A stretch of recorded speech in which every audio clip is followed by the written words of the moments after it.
Hello everyone. Welcome to Sklearning C#.net interview series. In this video, we'll explore about ViewData and ViewBag. Both ViewData and ViewBag are used to pass data from a controller to a view. ViewData is a dictionary of objects that are stored and retrieved using strings as keys. The syntax of ViewData is very similar to that of ViewState, SessionState, and ApplicationState. Storing data in ViewData, your data equals some data.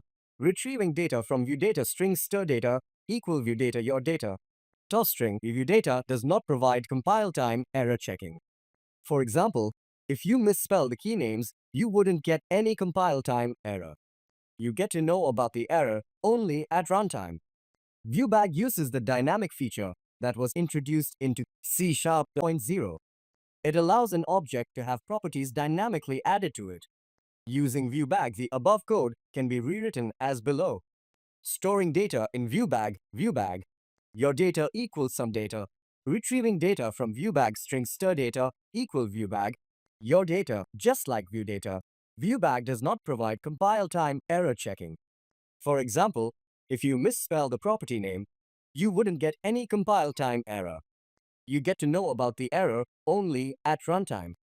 Internally, ViewBag properties are stored as name/value pairs in the ViewData dictionary.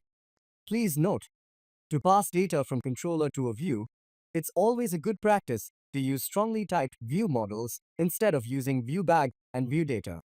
Strongly typed view models provide compile time error checking. We will discuss view models in a later video session. Don't forget to like, share, and comment on this video. Subscribe to Sklearning for more informative content.